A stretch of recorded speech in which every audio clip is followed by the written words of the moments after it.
자, 사찰에 대하여 사찰의 의미, 사찰이란 부처님을 모시고 부처님의 바른 가르침에 따라 수행하는 성스러운 곳으로 불법승, 삼보가 두루 갖추어져 있는 도량이다. 사찰은 많은 대중들이 모여 살며 집회와 행사를 하는 곳이라 하여 가람이라고도 하고, 부처님이 상주하여 불법의 도를 선영하고 구현하는 곳이라 하여 도량이라 하기도 한다. 우리나라에서는 흔히 절이라고 부르는데 때로는 깨끗한 집이라는 뜻으로 정사라고 하기도 한다. 세계 최초의 사찰은 인도 마가타국의 빈비사라 왕이 부처님께 기증한 중림정사이며, 우리나라 최초의 사찰은 그 고구려 소수림왕 때 지어진 이불란사와 초문사다. 창군과 배경 372년 전진 부견이 사신과 승려 순도를 보내 불상과 경문을 전했고, 374년도에 아도가 진에서 왔으므로 이듬해 초문사와 이름 이불란사를 지어 각각 머물게 했다. 이렇게 기록에 나와 있습니다. 소수림 왕의 불교 수용은 전진과의 우호적 관계와 대외 위기 속 국가체제 정비와 맞물려 추진되었다고 합니다. 평양 천도 이후 초문사와 이불란사는 평양의 흥국사로 개명되어 다시 창건되었다는 기록으로 전하고 있습니다. 이제 사찰이라는 게 우리가 옛날에는 이제 신라 시대나 이 고려 시대나 그때는 출가를 한 우리가 이 불교가 온 거는 이제 이 소수림왕 때 들어왔지만, 선불교가 들어온 것은 우리는 인도의 불교를 받아들인 게 아니라 당나라의 선불교를 받아들였습니다. 그래서 당나라의 선불교를 받아들여서 신라의 9가지의 부산 성문이 이제 세워지게 되었어요. 이 신라 시대 때는 당나라로 가는 게 모든 국업승들의 정말 대원이었어요. 왜? 그때 이 상법시대라고 하는 당나라 시대에 중국에서 역사 이래로 하늘의 물결 같은 기라성 같은 도민들이 어마어마하게 출세를 했던 역사 이래의 유일무이한 시대였습니다. 그래서 우리나라도 왕족불교였어요. 옛날에 왕이 돌아가면 왕비는 머리를 깎고 비구니가 되어서 들어가고, 또 왕자들도 형제 중에서 이제 왕이 되면 다른 왕자들은 출가를 또 해서 이렇게 살아가고 했던 적이 많아요. 그래서 이 신라 시대에는 불교라는 이것이 귀족불교, 왕족불교였어요. 엄청난 이 배움의 학식이 뛰어난 논사들이 얼마나 많았었는지 몰라요. 근데 시대가 변천함으로 오면서 이제 점점 이제 낮아지면서 불교가 엄청난 밑바닥으로 이제 떨어지게 되었습니다. 그래서 스님들이 먹고 살기 어려워서 절에 가가지고 애들 하나 맡기고 뭐 이런 식으로 하다 보니까 이게 승려들의 어떤 교육적이나 어떤 이런 부분들이 수준이 너무나 이제 떨어지게 됐어요.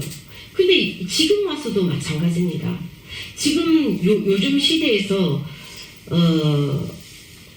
모든 각 종교의 지도자들, 종교 지도자들이 있는데 스님들이 무지한 사람들이 제일 많다고 생각해요, 스님은. 네. 요즘은 불교가 어떻게 퇴색돼 버렸냐? 우리나라는 그래도 대승불교로서 이어왔어요. 그런데 우리가 일본이 이제 문화가 되었잖아요. 그 신사도 있고 이제 대만 같은 경우 도교도 이렇게 하고 이게 일상생활의 문화가 되어버렸어. 근데 우리나라는 일본을 따라서 사찰이 이제는 제사 지내주는 곳으로 진리를 전하는, 정말 부처님의 법을 제대로 전하는 이 도량의 역할을 거의 다 망각해버렸다고 생각합니다. 90% 이상은. 그리고 그냥 제진해주고 천도제 해주고 이제 귀신 팔아서 그냥 운영하는 종교단체로 지금 이제 다 그 영구입회 모셔놓고 이제 이런 곳으로 변모를 했어. 스님이 우리 봉정암에 갔다 온 지 거의 20년 가까이 됩니다. 그 설악산. 그 봉정암이 5시간, 6시간을 해가지고 그 비를 다 맞고 올라갔는데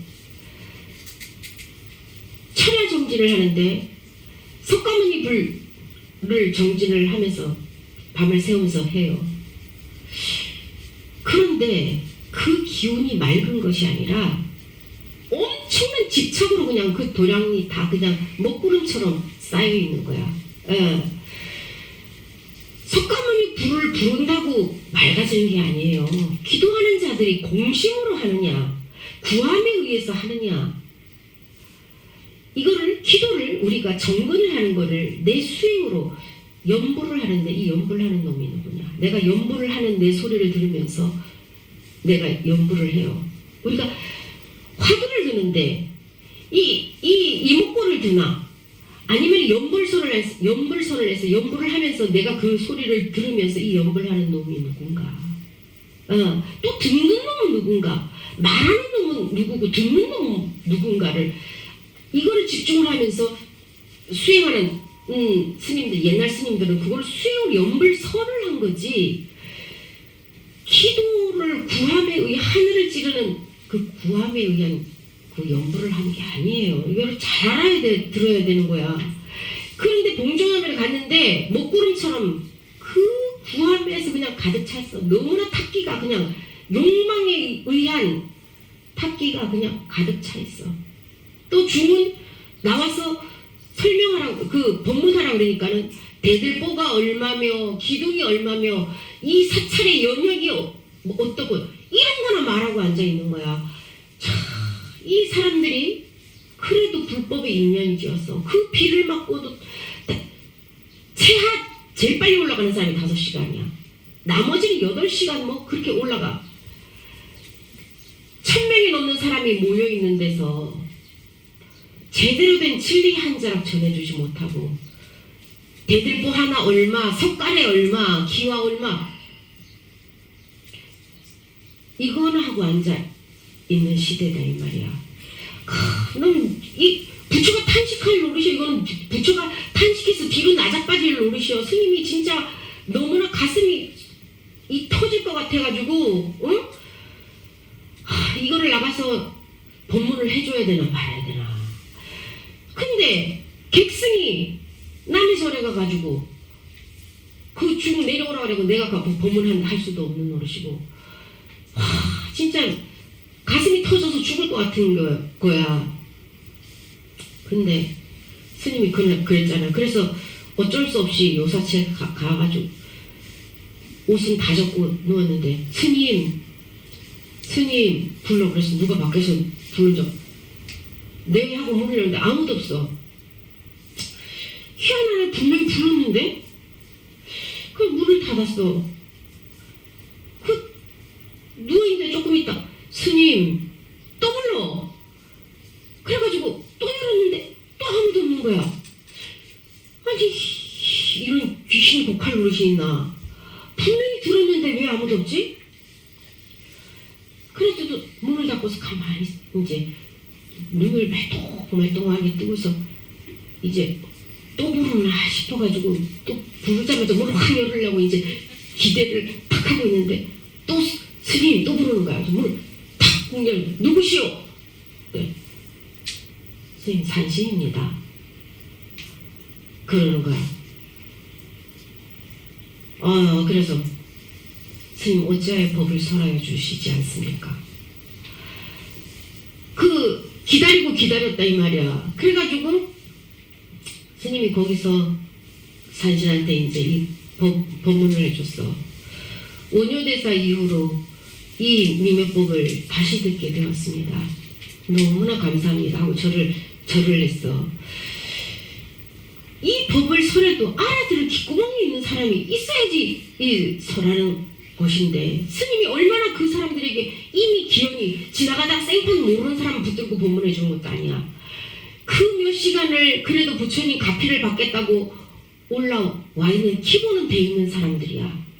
이들에게 그래갖고 스님이 법문 한 자랑 못 해주는 게 너무나 가슴 아파. 장사만 하고 앉았어. 야, 그래가지고 스님이 새벽 예불에 가서 이건 도저히 안 되겠다. 산신도 법을 청했고, 그래서 새벽 예불에는 중들이 나오지를 않았어. 그래가지고 스님이 새벽 예불 때 이제 법문을 그 사람들한테 해주게 됐던 것이거든요. 그래서 지금의 사찰이, 우리는 옛날에 사찰에 가면 기운이 참 청정하고 좋았습니다. 근데 지금은 전부 다 연구위패 모셔놓는다. 또 귀신을 다 끌어 모아놓고 납골당한다. 이렇게 돼 있어서 절이 청정한 게 아니라 오히려 이 조금 안 좋은 사람들은 영가 장애가 더 많이 받게 되어 있어. 그게 참 이게 말법이다. 부처님이 뭐라 그랬냐면, 미리말법에는 나의 거짓법복을 입고 나를 팔아 밥 먹는 자들이 많을 것이다. 불사가 참대해질 것이다. 그들은 나의 제자가 아니라 마왕 파순의 권석들이다. 그랬는데 지금이 그 시대예요. 전부 다 부처 팔아먹는 시대가 되어버렸다. 그래서 참 사찰로서의 진짜 이 법을 전하는 이 그런 도량이 되어야 되는데, 이것이 안 돼 있어서 너무나 마음이 아프다 생각이 그렇게 듭니다. 전통 사찰의 구조, 전각 사찰의 건축물은 안에 모셔진 불상에 따라 그 이름이 다르다. 불보살이 모셔진 곳을 전이라 하며 그 외에는 각이라 부른다. 우리가 대웅전, 대웅보전, 비로전, 미타전 이렇게 해가지고 부처님이 계신 모셔져 있는 그곳은 우리는 전이다. 그 다음에 나머지를 이제 각이라고 부른다.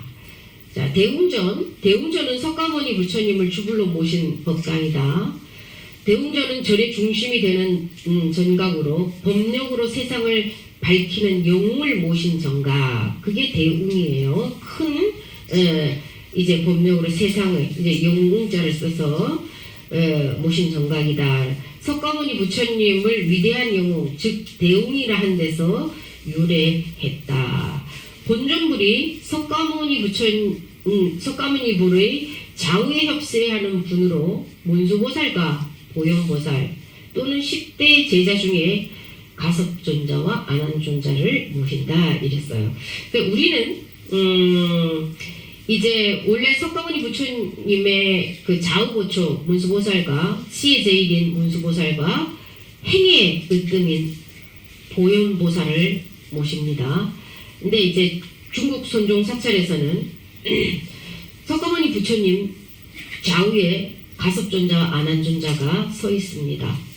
이곳은 바로 선종 사찰이라는 증표예요. 어떤 사찰에 가든 가섭존자와 삼전불 사이에 중간 이제 석가모니 부처님 좌우에 가섭존자와 안한존자가 서서 보초로 시봉을 하고 있는 그 상을 하고 있는 사찰은 선종 사찰을 의미합니다. 삼세불이나 삼신불, 법신불, 보신불, 화신불을 모시기도 합니다. 삼세불은 석가모니불, 아미타불, 약사열애 이렇게 해가지고 이제 대웅보전 이렇게 세 분을 모셨을 때는 대웅전이 아니라 대웅보전이라고 합니다.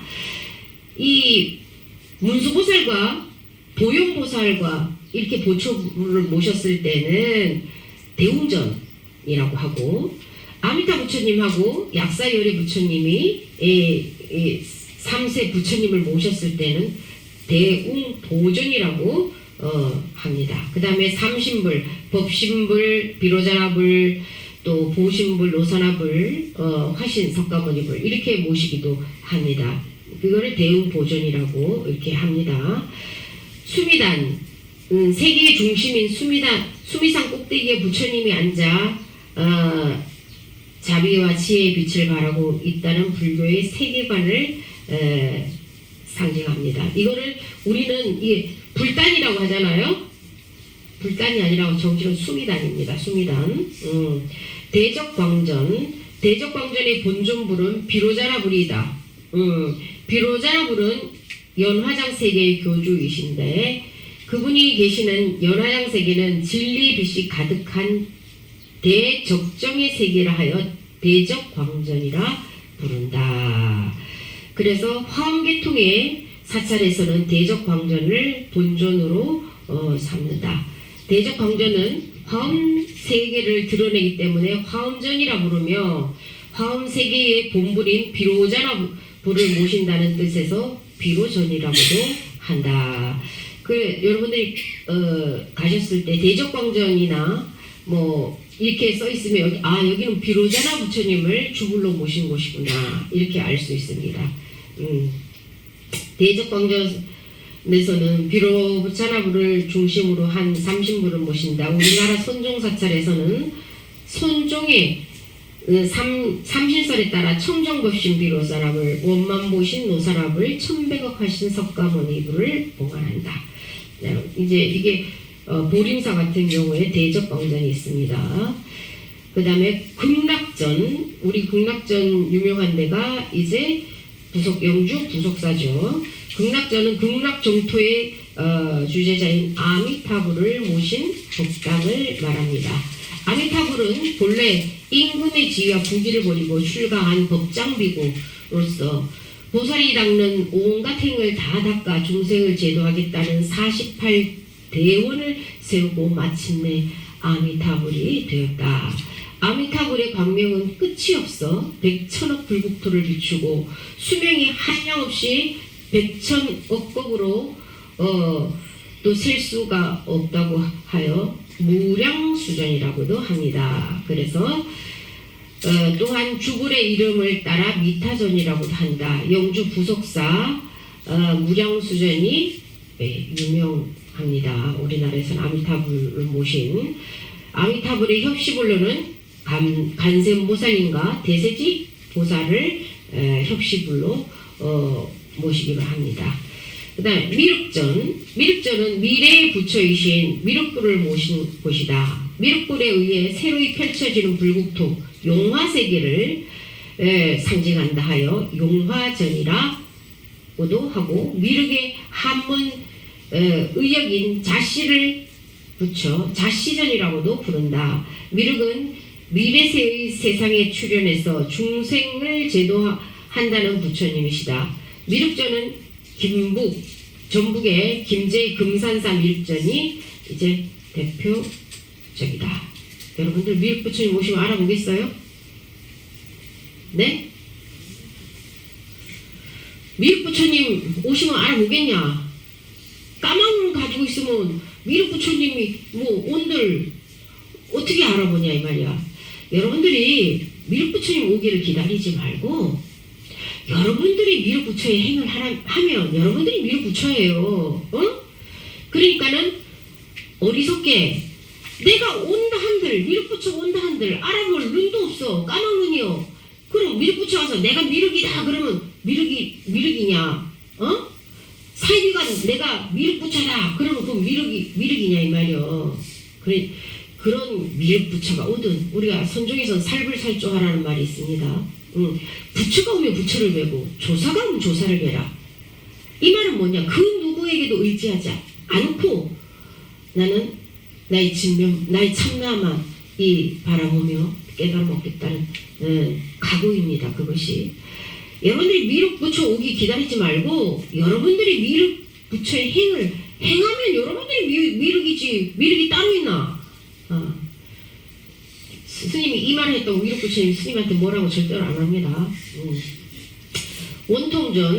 원통전은 관세음보살을 모신 곳으로 특히 그 사찰의 주불전이 관세음보살을 모셨을 때 원통전이라고 부른다. 원통이란 이제 우리가 부군사 스님이 처음에 이제 그 폐관했던 곳이 나홍선사가 수행했던 원통암에서 산 하나를 넘어가면은 있었던 토굴이에요. 거기가 이제 관음도량이거든. 그래서 원통암 이라는 절 이름이 원통암이야. 그 다음에 그 원통암이라 하지 않아도 주불전 이름을 원통전이라고 했을 때 이 절은 관세음보살님을 주불로 모신 관음도량이구나 이렇게 알면 됩니다. 원통이란 관세음보살이 모든 곳에 두루 원용통을 갖추고 중생의 고뇌를 소멸해 준다 하여 붙여진 이름이다. 반면 관세음보살을 모신 전각이 부불전일 경우에는 관음전이라고 한다. 예를 들면 우리가 예를 들면 미륵사를 놓고 보면 대웅전에 부처님 이미 석가모니 부처님 모셔져 있어. 그리고 관세음보살님을 따로 그때는 이제 관음전이라고 하지 원통전 뭐 이렇게 하지 않습니다. 약사전은 약사유리광 열애물을 모신 법당이다. 약사열애는 현세 중생의 모든 재난과 질병을 없애주고 고통에서 구제해주는 현세 이익적인 부처님이다. 약사열애는 동방유리광 영토의 주인이시다. 만월보전, 유리광전, 보광전이라고 부른다. 여러분들 생각을 이제 해보세요. 근데 어떤 사람은 나는 약사열애물의 원력을 받아가지고 사람들의 병을 치료해준다. 그럽니다. 잘 알아야 돼 이거. 귀신 받는 것도 아니고 약사열애물의 법도 모르면서 이 약사불이 전해주고자 약사열애물이 전해주고자 하는 이 진리를 알아야 되는 건데 진리를 알지 못하고 이 병 고쳐주는 것을 혹 해가지고는 또 되는 게 아니에요. 부처님께서 예수님께서 신통이 이제 부처님 제자들이 육신통을 얻은 뛰어난 신통을 갖게 되었어요. 뭐 산신의 신통은 오신통이지 그 부처님 제자들의 신통에 비할 바가 될 수가 없는 신통을 부처님 제자들은 가졌어요. 근데 이 부처님 제자들이 육신통을 얻었으니 중생들을 보니 얼마나 가엾어. 그래가지고 오늘을 보니까 제자들이 하나도 없는겨. 그래서 부처님이 야들이 다 어디로 갔나 하고 찾았는데 없어. 가보니까는 성문 밖에서 막 사람들이 인산태계 나는 틈사이에 제자들이 사람들 병 고쳐준다고 막 난리가 난 거예요. 사람들이 나래비는 서가지고 봉사 안전병인 뭐 덩어리 다 왔어. 문둥병자들. 그래 막 열심히 막 자비를 내서 해준다고 하고 있는 거야. 그래 부처님이 말없이 돌아오셨어요. 그 저녁이 되어서 너희들은 차례로 앉으라 그랬어요. 오늘 너희들이 무엇을 하였느냐. 그러니까 제자들은 너무나 보람된 하루 일을 마치고서 태존이시여 부처님 선생님 오늘 저희들이 성 밖에 나가서 병든 가엾은 자들을 고쳐줬습니다. 그랬어. 그랬더니 부처님이 아이고 잘했다 이래야 되는데 그래? 내일부터는 병든 자들 고쳐주지 마라 그랬어. 그러니까 제자들이 깜짝 놀라서 귀를 의심했어. 대자대비한 부처님께서 저 가엾은 병든 자들을 어찌 고쳐주지 말라 하십니까? 저희들이 도무지 이해할 수 없습니다 그랬어. 그래, 그러면은 너희들에게 하나를 물어보겠다. 병이 본래 있던 것이냐? 저들의 병이 너희들은 어디서 왔다고 생각하냐? 그러니까 제자들이 생각을 하다가 뭐 업에서 왔어요, 뭐 마음에서 왔어요, 뭐 다 이제 얘기를 했어. 그래, 본래 없던 것이 한 마음에서 그러면 심어졌던 것이 공한 업이 차게 되어서 이제 심겨져 몸을 받고 와도 심겨진 거야. 부처님은 하나님은 절대로 벌을 주지 않습니다. 근데 부처님이 뭐 하나님이 벌을 줘서 우리가 내가 전생에 죄를 져가지고 벌을 받아 그랬다는데 벌을 받은 게 아니에요. 여러분 잘 알아야 돼. 이 세상에 여러분들을 벌 줄 존재는 아무도 없어요. 근데 내 영혼이 나의 참나가 전생에 내가 말로써 구업으로 남의 마음을 너무나 아프게 했어. 완전히 비수처럼 남의 마음을 찔러가지고 이 말로써 너무나 아프게 했어. 그래, 나의 참나가 너는 이번 생에 한번 말하지 말고 너의 영혼을 정화시키는 기간을 삼아라 하고 기회를 준 거야. 그거를 기회를 준 거지 벌을 받아서 그런 게 아니에요. 근데 신통이 뛰어나가지고 그 벌 받는 거를 신통으로 탁 벙어리가 말문이 탁 열리게 해줬어. 봉사 눈뜨게 해줬어. 그 여러분들 또 우리 연다양 어디 갔어? 네. 벌레가 보면 지렁이 보면 막 지렁이 놀래 나서 빠져. 지렁이가 놀래 나서 빠져. 아니 지렁이가 더 무섭겠나 사람이 더 무섭나? 가는 얼마나 기절초풍을 할 노릇이가 갑자기 그렇게 하니까 그치? 근데 징그럽다고 이 문둥병 걸린 사람들은 전생에 다 미인들이었어요. 미인들. 근데 얼마나 오만했냐면 자기의 잘생긴 얼굴 갖다가 그 연단이 똑바로 들어야 돼. 이 자기 잘생긴 이 외모를 가지고 못생긴 사람들을 인간 취급을 안 하는 이 교만심을 낸 거예요. 그래서 너도 한번 너의 추한 모습을 보면서 사람들의 그 따가운 시선을 받아봐라. 얼마나 마음이 아픈가. 그리고 너의 영혼을 정화시키라. 나의 참나가 나에게 기회를 준 거야. 그 연당이 뭐라 그랬어요? 전생에도 그래서 그 업이 이제 덜 했는데 엄마한테 나는 왜 이렇게 못생기게 낳냐고 엄마를 원망을 했대. 다른 사람은 다 멋있게 낳고 이쁘게 낳는데 나만 왜 이렇게 못생기게 낳냐고 그렇게 엄마를 원망한 게 아니야. 엄마 공장에서는 똑같은 공장을 찍어냈는데 연다양이 그 벌레를 보고 환장을 해가지고 막 징그럽다고 한 그 업이 그 형제들 많은 형제 중에서 못생기게 낳았다고 엄마를 탓할 게 아니야. 그 스스로가 그렇게 만드는 건데 이제 이거를 잘 생각을 해서 이제는 지렁이 보고 절대로 그렇게 하고 막 이렇게 하면 안 되는 거야. 예. 이것처럼 이 세상에 살아가는 나와 다른 모습을 한 자들이 그게 막 뱀 보고도 뭐 뱀이 더 놀랐겠다. 얼마나 놀랐겠어. 이거를 생각을 해야 돼. 이거를 나와 다르다고 생각을 하니까 놀라는 거야. 뱀은 더 놀래 사람을 보면.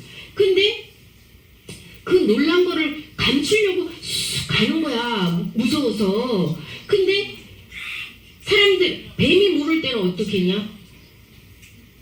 자기가 위협을 느꼈을 때 묻는 거야. 자기 목숨의 위협을 순간적으로 본능적으로 하는 거야. 근데 남을 사람만 자기한테 해코지 안 해도 해코지 하는 게 인간이 제일 무서운 동물이야. 큰 스님이 구구사에서 장화를 신고 작업을 하다가 막 나무를 자르고 있는데 발밑에 보니까는 새끼 뱀이 한 요만큼밖에 안 돼. 그 뱀이 독사 새끼 뱀이 요만해. 근데 걔도 깜짝 놀란 거, 걔도 스님 있는데 가지고 걔도 놀랐는데 스님이 이놈의 새끼 깜짝 놀라지 하고 발을 막 쿵쿵 굴른 게 땅바닥에를 그래 얘가 가다가 기분이 나빠서 유턴을 탁 하더니 와가지고 스님 장화 신은 거를 입도 얼마나 좀하네 애긴데 팍팍팍 이렇게 하는 거야. 기분 나쁘다 이 말이야. 기분 나쁘다고. 그 얘들이 못 알아먹냐? 다 알아먹어. 근데 얘들을 못 알아먹는다고 착각을 하고 있는 거야 사람들이.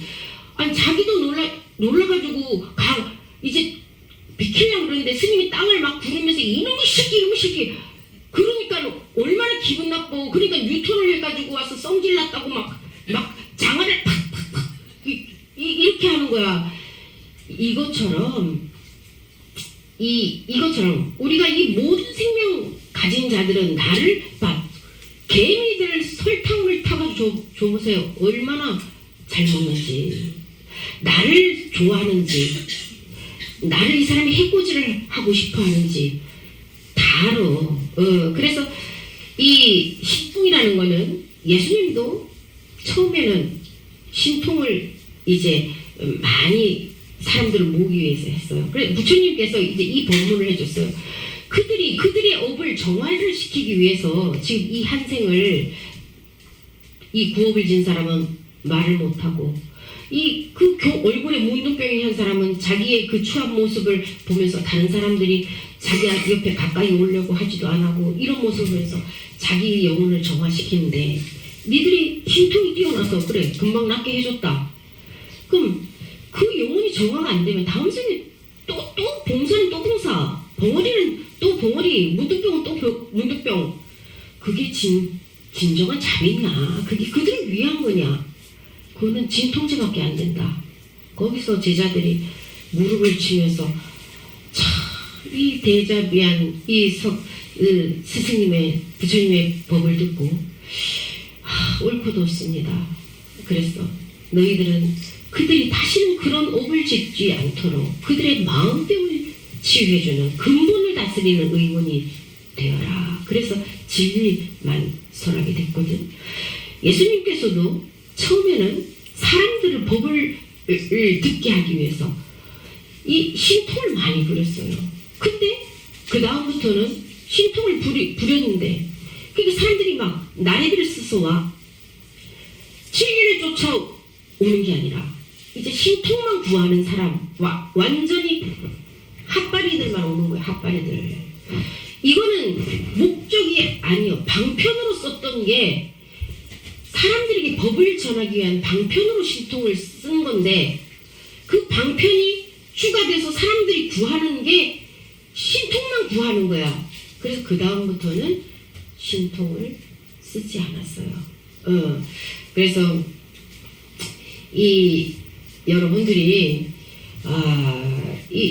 이 육신통을 이제 가진 이 부처님의 이 제자들도 이렇게 하는데 여러분들이 참 이 병이라는 게 우리 약사여러분을 이제 하면서 참 갖다 찍어붙이면 잘 찍어붙여. 자기한테 다른 어떤 적이 있으면 나는 약사여러분의 뭐를 해서 한다. 약사여러분의 이치를 알려면 약사불의 종지를 먼저 알고서 해야 되지. 사람 병 고쳐주는 게 약사여러분이 원래 하려고 했던 게 아니야. 이거를 바르게 알아야 되는 거예요. 나한전은 석가모니 부처님의 제자 중 아라한가를 성취한 성인, 즉 나한을 모신 곳이다. 나한은 아라한의 약칭으로 번뇌를 남김없이 끄는 성자라는 뜻이다. 부처님에게는 16명의 뛰어난 제자들이 있었는데 이들을 16나한이라고 한다. 그래서 대부분의 사찰에 이제 16나한을 모시기도 합니다. 나는 영산 회상의 모습을 재현했다고 해서 영산전이라고 하며 또는 참된 진리와 완전히 합치한 분들을 모셨다는 의미에서 응징전이다라고 하기도 합니다. 석가모니 부처님을 주불로 모시고 좌우에 가섭존자와 안한존자가 봉안되어 있다. 이제 중국은 거의 이 형식에 맞춰서 모십니다.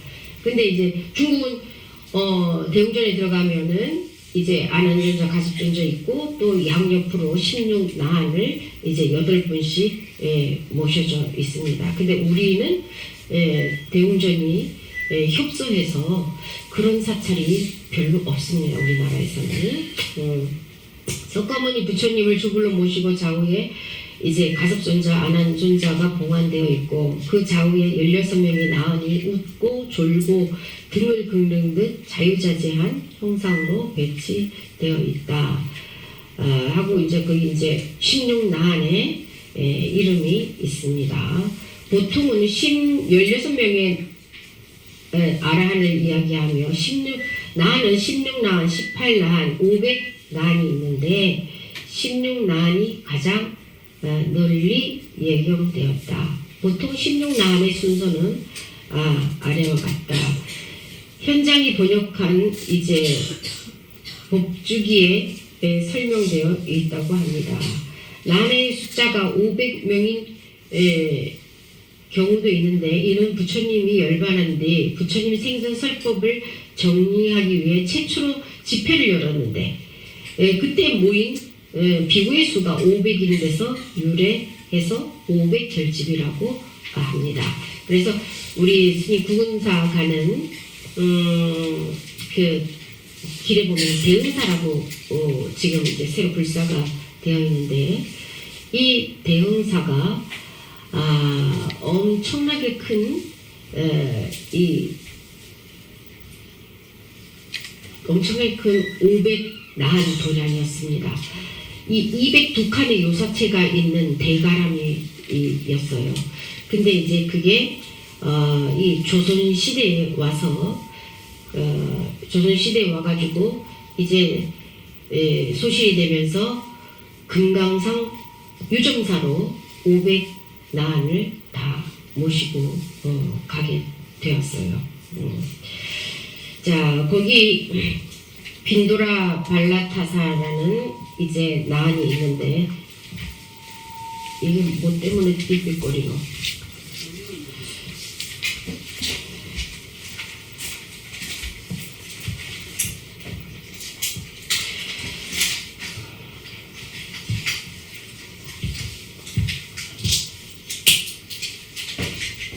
그냥 글쎄 뭐가 주파수가 안 맞는 거.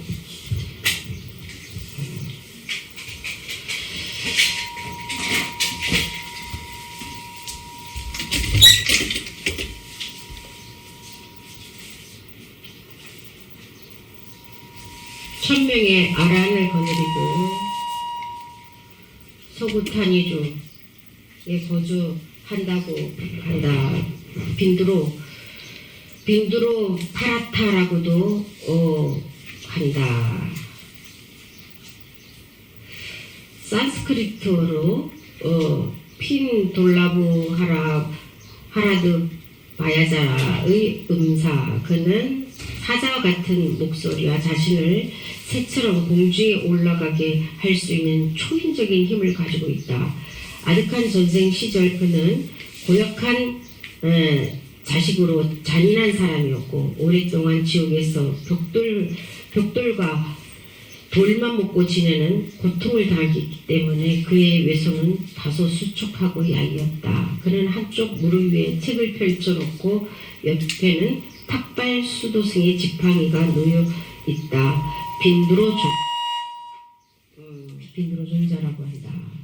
자, 빈드로존자는 우리 지금 삼성강에 모셔져 있는 분이 빈드로존자예요. 그리고 많은 전 사찰에서 삼성강이라고 이렇게 적혀 있는 데는 이제 산신각은 산신 혼자를 모셔놓는 데를 산신각이라 해요. 그런데 삼성각이라고 모셔져 있는 곳은 세 분을 모셨는데 칠성열애 부처님, 그 다음에 산신, 그 다음에 나반존자, 나반존자를 모셨는데 이 나반존자가 빈두로 대부분 다 빈두로 존자를 이제 모셔놓기로 했습니다. 너무 신통을 남용을 해서 이 빈두로 존자는 신통을 너무너무 많이 부려서 부처님이 열반에 들지 못하도록 했습니다. 너는 위에세가 다하기까지 열반에 들지 말고 중생들을 도와주라.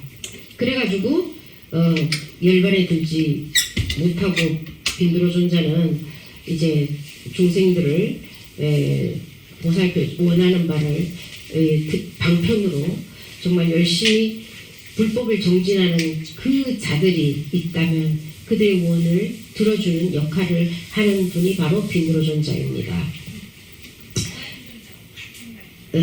나반 그냥 우리가 보통 말하면 그냥 나반존자라고 다 말합니다. 그냥 이제 나반존자 16나한이 있는 거를 우리가 나한을 나반이라고 말을 하는데 그냥 나반존자라고 그냥 말을 해요. 근데 그 분 한 분을 모시는 곳은 빈두로 존자를 말하는 것이에요.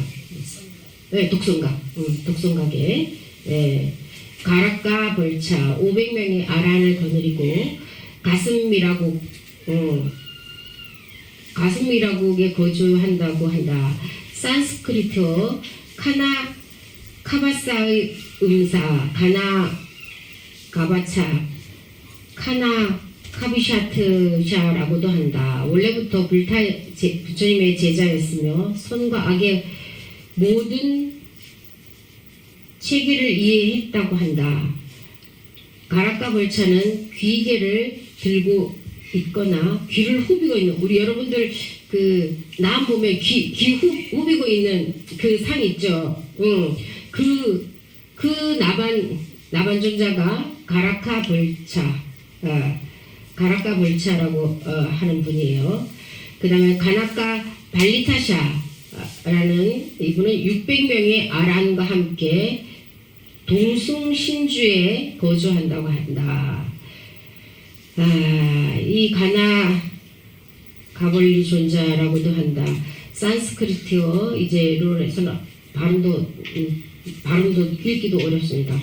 자, 소빈타 존자는 이제 700명의 아란과 함께 부쿠로주에 거주한다고 합니다. 산스크리트어 수빈다의 음사 왼손에 경전을 들고 있는데 오른손으로 방금 정신적 통찰에 도달했다는 듯이 아탐의 손가락을 탁 튕기는 모습으로 형상이 만들어진 모습이 있습니다. 자, 나꼬라 존자 800명의 아란과 함께 남선부주에 거주한다고 한다. 나꾸라 존자라고도 합니다. 그는 자기 옆에 작은 소년을 데리고 명상하고 가르치는 곳으로 표상된다. 108염주를 쥐고 있는 분이 나꾸라 존자. 발타라 존자는 900명의 아란을 수행원으로 데리고 있다. 자, 그 탐몰라주에 거주한다고 하고 그는 불타의 삼촌으로 대제자 중의 하나이며 묵주를 들고 예배를 올리는 자세로 표상된다. 발타라 존자. 가리가 존자는 1000명의 아란을 수행원으로 데리고 함께 승가다주에 거주한다. 자, 그는 명상에 잠겨 앉아 있으며 땅 위까지 닿는 아주 긴 눈썹을 가지고 있다. 가라가 존자, 그 생각나죠 여러분들? 오른손으로 여의주를 들고 있고 그의 앞쪽에 용의 모습이 나타나 있다. 자, 볼사라 불다라 존자는 1100명의 아란과 함께 발자나주에 거주하고 있다. 그는 털이 매우 많이 나고 야인 편이며 앙상한 모습을 하고 있고 상반신에 법의를 벗고 바위에 앉아 있는 바 그 왼쪽 옆에는 폐엽경이 놓여 있다. 밀교에서 나오는 금강자라고 한다. 경에 의하면 부처님께서 이미 열반하시고 난 후에 아직도 깨달음에 이르지 못한 부처님 제자 아난나를 위해 가르침을 베풀었으며 아난나는 그의 가르침에 힘입어 욕심을 여의고 아라한과를 증득할 수 있었다고 한다. 자, 볼사 이 존자가 이 존자를 보면 묘변이가 생각나네. 수박과 900명의 아라한과 함께 향치사에 거주한다고 한다. 자, 개박가 존자라고도 한다. 수박가는 왼손에 염주 혹은 부채를 들고 명상에 잠겨 있는 것으로 표상된다. 반타가 존자 1300명의 아라한과 함께 33천에 거주한다고 한다. 나후라 그는 그의 본성 1100명의 아라한과 함께 필리양구주에 거주한다 한다. 자, 정법수호의 중생들의 복덕 증장에 힘쓰는 성자로 부처님 아들과 동일 인물로 여겨진다. 나오라. 나가서나 1200명의 아라한과 함께 반도파산에 거주한다고 한다. 자, 불교의 본질을 제기하는데 이골이 난 자다. 그는 위풍당당한 통치를 가지고 있고 재치가 뛰어난 것으로 표상이 되고 나가서나는 호랑이 가죽이 앉아 도포에 목만 내놓은 채로 오른손으로 턱을 괴고 있는 모습을 하고 있다. 그런가 하면 나가서나는 대부분 흰 눈썹과 흰 수염을 가진 노승으로 묘사되기도 한다. 자, 인게타 1300명의 아란과 함께 광협산에 거주한다고 한다. 자, 인갈라 존자라고도 한다. 나무 지팡이와 인도 문자로 쓰인 책을 들고 있는 야인 늙은 승려의 모습으로 표상된다. 벌라파사 1400명의 아란과 함께 가주산에 거주한다고 한다. 자, 그는 눈을 감고 명상에 잠겨 동굴 속에 앉아있고 팔을 접어 무릎 위에 올려놓고 있는 것으로 표상된다. 또는 동그란 방석 위에 앉아 등을 긁고 있는 모습으로 표현되기도 한다. 자, 아시다 존자 1500명의 아란과 함께 취봉산에 거주하고 있다. 자, 아지타라고도 한다. 아주 긴 눈썹을 지닌 늙은 현자로서 오른쪽 무릎을 다쳤는지 조리를 하고 있고 명상에 빠져 있는 것으로 표현된다. 혹은 새끼 호랑이를 쓰다듬거나 안고 있다. 아볼다 존자라고도 한다.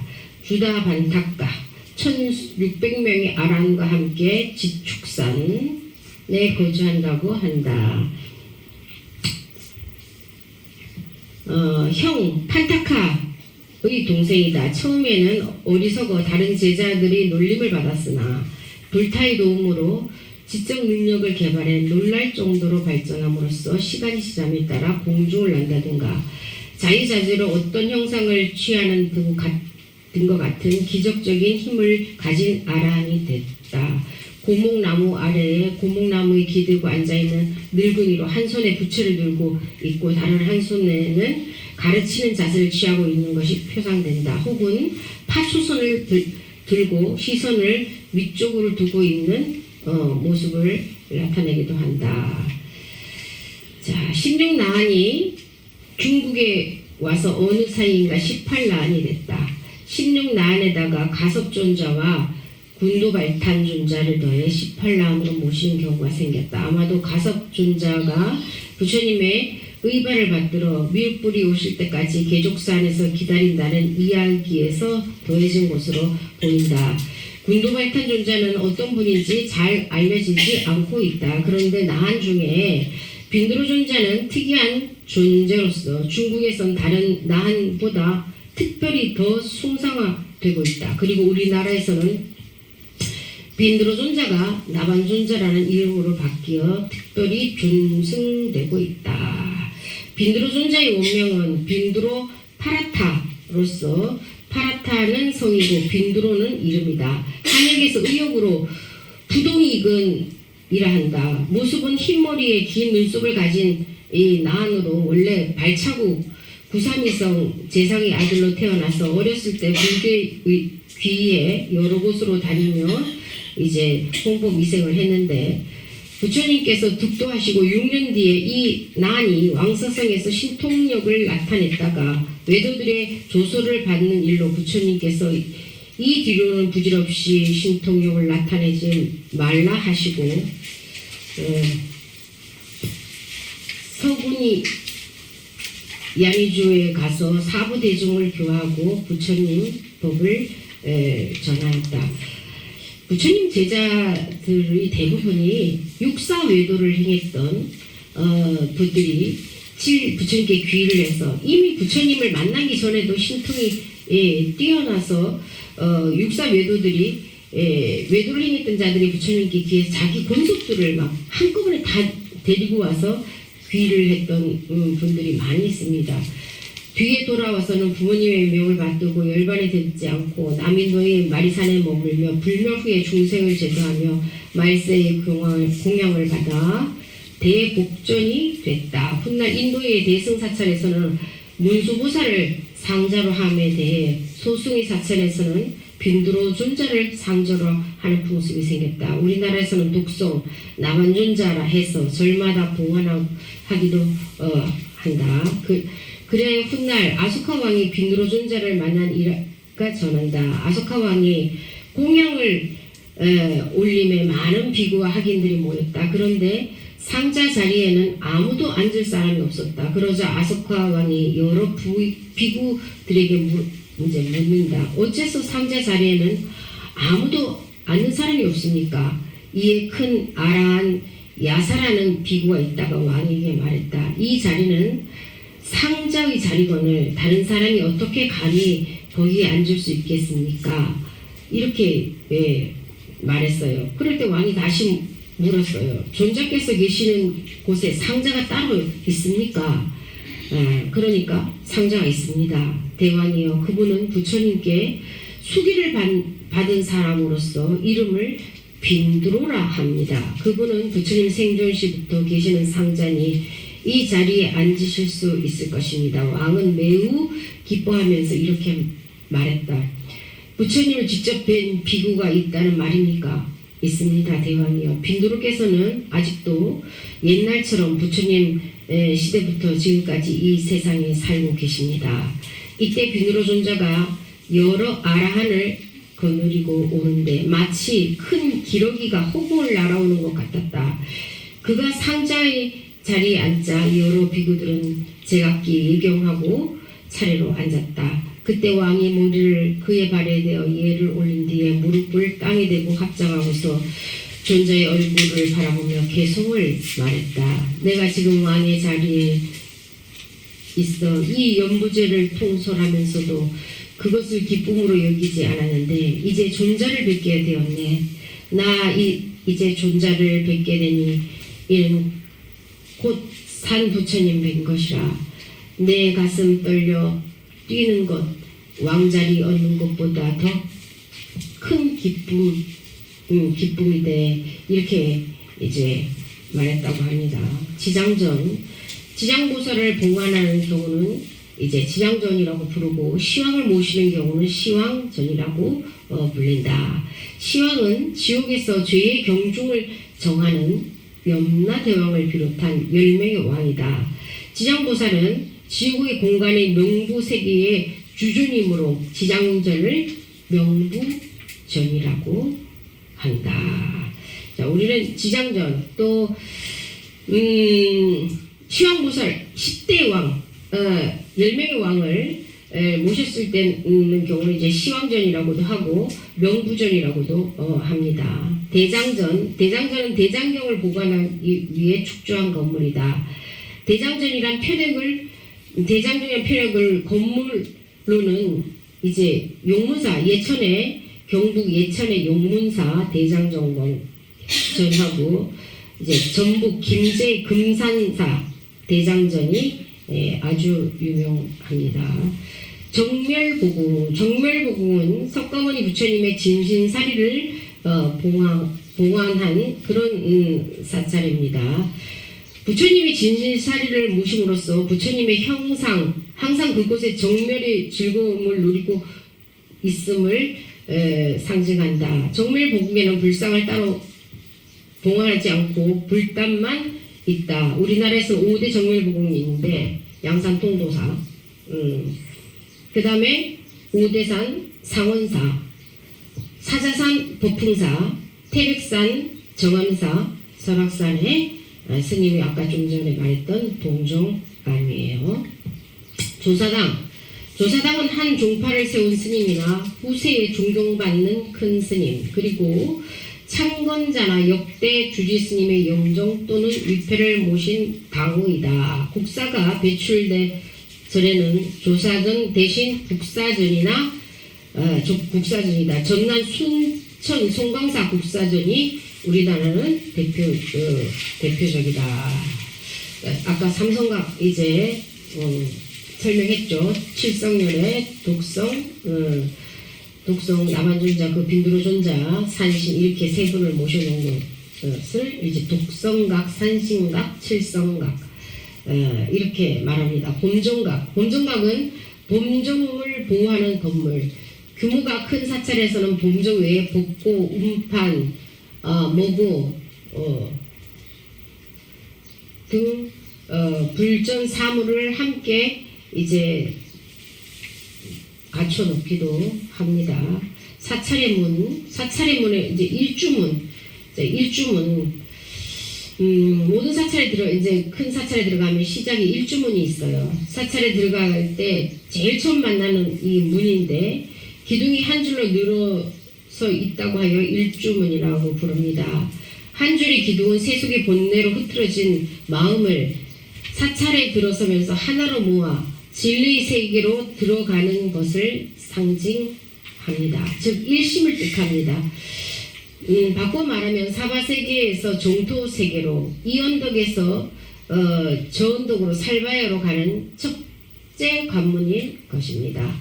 이 문을 경계로 문 밖은 속계라고 하고 문 안은 진계라 하며 일주문을 들었을 때 일심에 귀한다는 뜻을 지니고 있다. 세속의 모든 것을 다 내려놓고 다시 이 나의 참나를 찾아가는 이 마음의 준비를 하고 들어가라는 뜻입니다. 일주문에서는 사찰 현판을 걸어놓는데 영축사, 통도사 라는 식으로 산과 사찰 이름을 나란히 표기하기도 합니다. 또 좌우의 기둥에 불지종각, 국지내찰 등의 주련을 붙여서 사찰의 성격을 나타내기도 합니다. 그 다음에 일주문을 들어서고 나면은 이제 천왕문이 나타납니다. 천왕문은 불법을 지켜주는 외호신과 사천왕을 봉헌한 건물이다. 동쪽에 지국천왕, 서쪽에 광목천왕, 남쪽에 증장천왕, 북쪽에 다문천왕이 삼보를 지키는 문인데, 이분들은 삿된 곳을 이제 사천왕은 전부 다 무서운 모습을 하고 있죠. 그래서 그 사천왕 전부 다 무서워서 절에 못 들어가는 사람들 많죠. 전생에 죄를 많이 지은 사람이에요.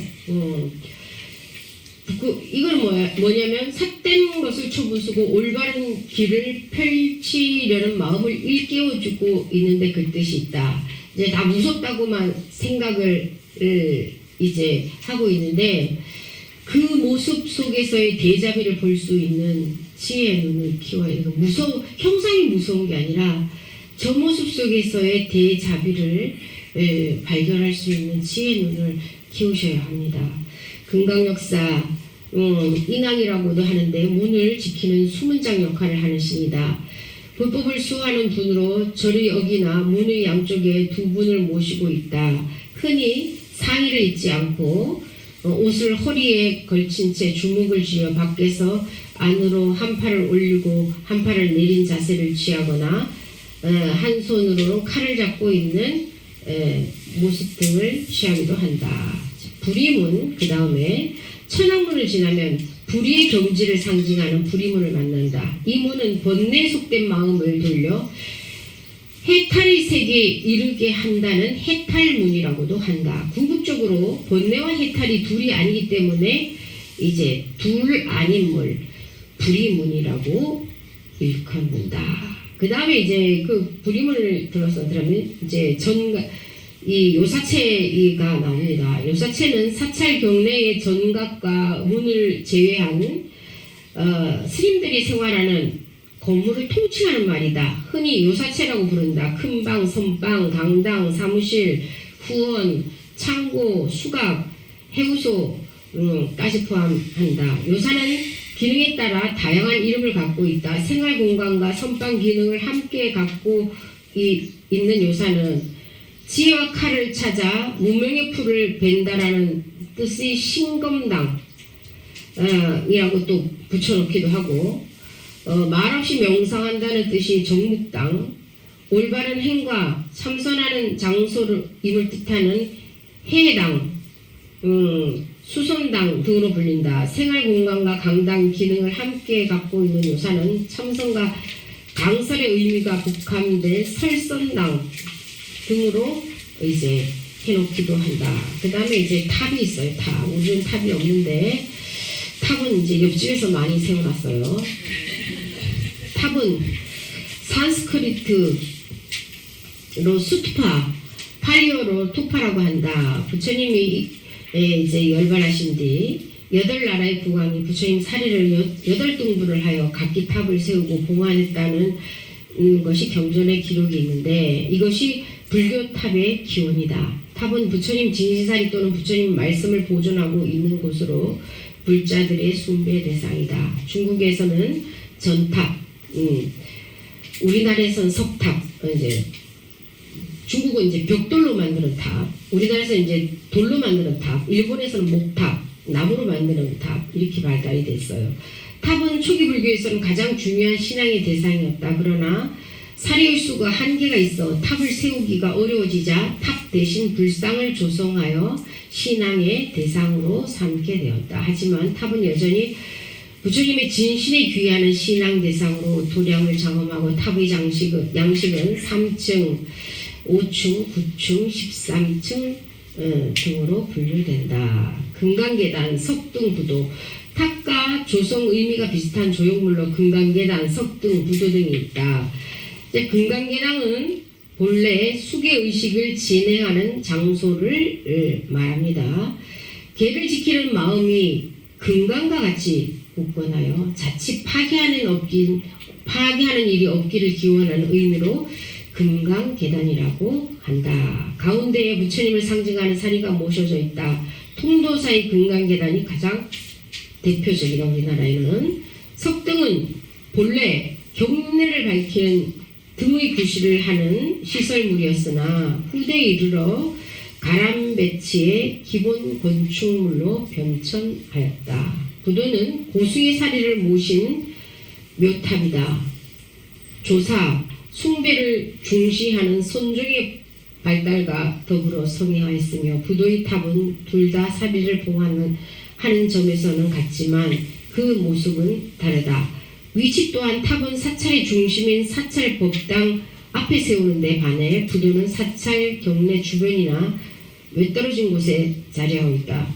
부도를 모신 곳을 부도전이다 한다. 그리고 이제 중국에서 보면은 이제 유네스코에 올라 있는 세계의 이제 유네스코에 올라 있는 소림사 안에 보면은 세계에서 가장 큰 탑림이 이제 조성되어 있습니다.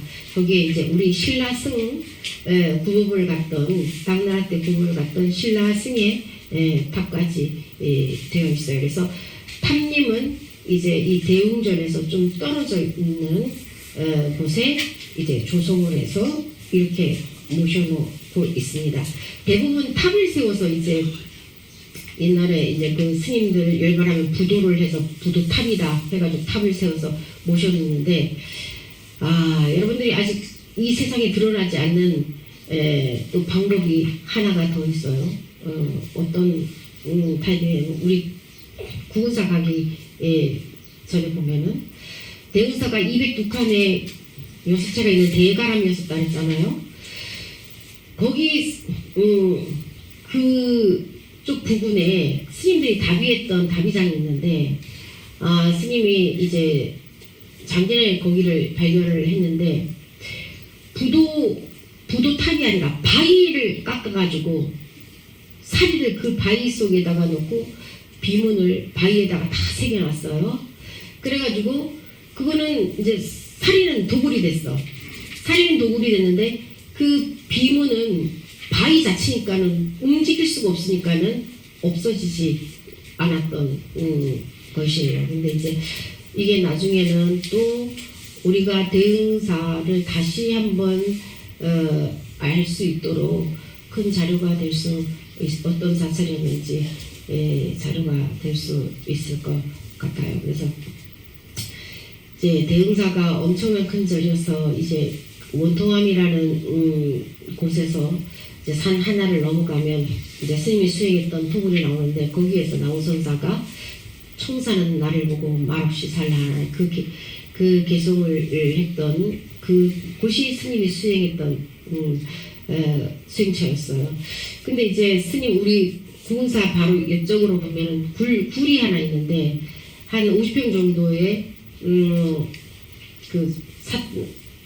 사찰이 들어갈 수 있는 암자였어요. 그 단양 그 궁청에 문화관광가에 자료가 남아 있는 부분인데 이제 그 대흥사의 산내 암자로 굴암자와 원통암, 청년암이 있는데 청년암은 사인암에 그렇게 다시 복원을 해서 한 것이고 이제 복원이 안 된 게 지금 굴암자예요. 굴암자. 그래서 거기 서산대사가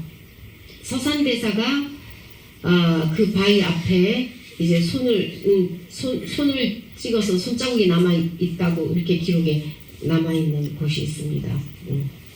그렇게 해서 이제 또 아니 그 옆에 예. 못 봤지? 예.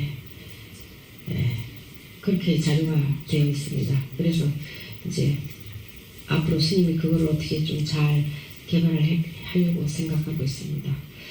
자, 오늘 이제 그 불교 예절 기본 습의 이 강의는 여기서 마치고 오늘 한 데서 질문할 거나 뭐 추가 질문할 거 있으면 말씀하세요.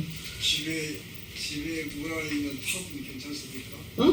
집 물 안에 있는 탑. 탑인데 거기다 뭐를 모시냐? 그러니까 거기 탑을 세울 때는 그 우리가 그냥 세우는 게 아니라 사찰에서는 사리를 보관하거나 이제 우리가 불탑을 세운다. 우리 다보탑 뭐 이제 그 경주에 가거나 이게 탑이 있잖아요. 그리고 또 그 밀사 구충석탑 또 경주에 있는 또 구충 황룡사 구충 그 목탑 있잖아, 그죠? 근데 이제 그 목탑을 탑을 세울 때는 우리는 그냥 세우는 게 아니에요. 그 용도가 있어요. 그러니까는 부처님 사리를 모신 탑을 했을 때는 이제 대웅전 앞에 그거를 모시는 걸로 하는 거예요. 그래서 우리 경주 불국사에 갔을 때도 법당 앞에 이제 그 나무탑, 석가탑 뭐 이제 이런 거 있잖아요, 그죠? 그리고서 이제 그 다음에 부도탑은 이제 스님들이 열반하셔서 사리를 모셔놓은 부도탑은 이제 우리가 송강사의 북사탑 있잖아요. 들어가는 일주문에서 들어가는 이제 그 길에 양쪽으로 이렇게 해놨잖아요. 그러면은 탑을 세울 때는 또 뭐가 있냐면 경전을 사경을 해가지고 탑 속에 이제 모셔놓는 이제 이거를 해가지고 하는 탑도 있고 그냥 보여주기 위한 탑 모습만은 하지는 않아요. 근데 집에 그 용도가 뭔 용도로 해서 어떤 탑을 세워져 있는지 그걸 설명을 하시지. 네, 그것은 집안의 경관을 보기 위해서 3층 탑으로 5층에서 또 2개를 놨는데 만들어서 아니 다 사다 놨어요. 사다 놨다고? 정원에 네, 정원에 3층 탑이니까 안에 있고 바닥에 하단 안쪽에 또 5층 탑. 괜찮아요 뭐. 그 5m건 한 2m 그 이제 5m다가 한 3m. 보여주기 위해서 그냥 멋있으라고. 어? 인테리? 근데 그거를 보면서 근데 이제 우리는 사찰에서는 사실 하나를 할 때마다 다 거기에 의미가 부가 돼서 있는 거예요. 인테리어로 우리는 하는 게 아니에요. 인테리어를 하는 게 아니라 이제 만들어 놓은 탑에 따라서 다 석등 같은 것도 옛날에는 우리는 가로등이 없었잖아요. 옛날에는. 그러니까는 그 석등 이렇게 다니면서 이렇게 밝게 해주려고 해놓은 것이고 용도가 다 따로 있는 거예요. 근데 요즘은 이제 집에서는 인테리어 목적으로 정원 디자인을 하면서 이제 그런 걸 갖다가 해놓기도 하는데 뭐 안 좋은 건 아니고 그거를 보면서 우리가 탑을 보면서는 그래도 부처님 먼저 생각하잖아, 그죠? 그러니까 뭐 그거는 좋은 우리가 2012년도에 그 중국에를 만약을 가면서 우리 스님이 3년 동안 다 못 오게 했었어. 우리 신도들을 3년 동안 다 못 오게 해가지고 6조 단경을 7번을 사경을 하라고 또 숙제를 내줬어. 못 오는 동안 집에서 수교하라고 6조 단경을 7번을 사경해온 21번 1년에 7번씩 1년에 7번씩 21번을 사경을 해갖고 와라. 그러니까는 용맹정진을 하라고 그래서 그거를 해온 분들이 있어요. 그래가지고 스님이 그거를 이제 탑을 세워가지고 구군사에서 이제 탑을 세워가지고 모셔놓으려고 그랬는데 2012년도에 이제 우리가 선종사찰 만약에 갈 때도 항상 사경을 해갖고 가거든. 근데 이제 그 육조 해능조사 스님 모신 남아선사를 그거를 갖다가 이제 그 육신보존 앞에다가 올려놨었어, 그거를. 근데 스님이 한 16년도인가 갔어요. 우리 상자 스님들을 데리고 갔는데 내가 한국 스님이라고 하니까 조사를 지키는 스님이 이거를 사경한 걸 보여주는 거야. 어떤 한국에서 어떤 사람들이 이거를 갖다 몇 년 전에 올렸던 거를 여기서 계속 모시는데 이걸 탑에다 모신다고 그러면서 보여주는데 우리가 해갖고 왔던 거야. 우리가 해갖고 갔던 거. 그래가지고 스님이 얼마나 반가운지 이거는 우리 신도들이 내가 예전에 왔을 때 해가지고 왔던 거다. 그러냐고. 이거를 그 탑을 세우는데 이거를 그 안에다가 모시기로 했다는 거야. 그래서 너무너무 감사했어요. 그래가지고 이거 내가 가서 전해주겠다 우리 신도들에게 그랬거든. 그래서 무엇을 하든지 다 의미가 있지. 그냥 하는 것은 아니에요. 또 이제 궁금한 건 없습니까? 그러니까 저희들이 스님 돈 넣으면서 스님을 듣고 너무 많은 거예요. 너무 많은 걸 주는 거예요. 그거 어디서 하겠어요? 그렇지. 근데 그 공부를 하란다고 해도 다 안 하잖아, 그렇지? 근데 한 사람 참 그 3명인가 3사람인가 그렇게 했지, 그렇지? 세 사람인가 완성을 아니 저도 막 집에 지금 모셔놨어? 네. 그러면 스님이 가져오라 그랬더니 뭐 잘 모셔놨다가 안 가져가. 전에 가지고 온 사람만 있구나. 그래서 참 열심히 지금은 스님이 공부하라고 그런다고 지금은 옛날에 비해서는 아무것도 아니고 그냥 놀고 먹기 시기인데도 다 힘들다고 그러는데 여러분 여러분 먹고 살라고 그냥 이 세상에 그냥 왔나 이 말이야. 뭐 때문에 이렇게 헐떡거리는지 참 한번 여러분 자신을 좀 생각을 한번 해보세요. 그럼 겨우 먹고 살다가 그냥 헐떡거리다가 가려면은 그냥 안 왔어야 되는 거예요. 그 이번 생에 온 보람이 있어야 되는 거잖아. 스님 옛날보다는 덜 철저 우리 뭐 이게 지금 철저도 아니고 아무것도 아니에요 지금은. 것 같아요. 그때 막 숙제 내주면 우리는 숙제는 안 하면 안 되는 거죠. 해야 돼. 그거는 여기서는 어떻게 했냐? 여기서 공부하라 소리도 안 하는데도 다 도망가잖아. 어? 거기서는 오지 말라 그래도 오고. 이게 이렇게 차이가 나는 거야. 그래서 스님이 부군사로 다시 가려고 하는 이유가 사람들 공부 안 하려면 만나지 말아야 되겠다. 그냥 여기는 스님한테 공부를 하러 오는 게 아니라 절이 있어서 오는 거야. 절이 있어서. 그러기 때문에 여기서 절이니까 오지 말라 소리도 못 하는 겨. 거기는 토니까 내 맘대로 오지 말라 그러는데 여기 오지 말라 소리도 못 하는 거야. 그러니까 이제 다시 한번 초심을 가다듬고 한번 옛날처럼 하면 다 도망갔을게요. 여기서는 다 도망갔을게요. 이렇게 풀어줘도 안 나만 아는데 옛날처럼 하면은 다 도망갔겠지. 아니면 옛날처럼 안 해가지고 안 도망가나? 다 도망갔나?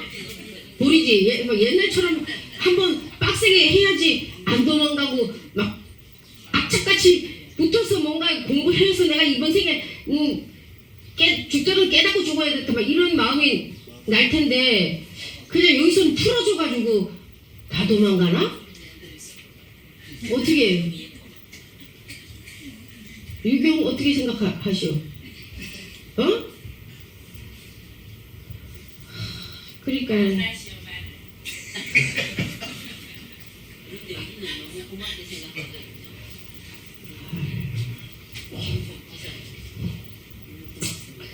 그러니까 참 이게 떨어지지 말고 붙어만 있어도 되는데 이게 떨어져 나가니까는 참 스님 마음을 너무 아프게 하는 거지. 예.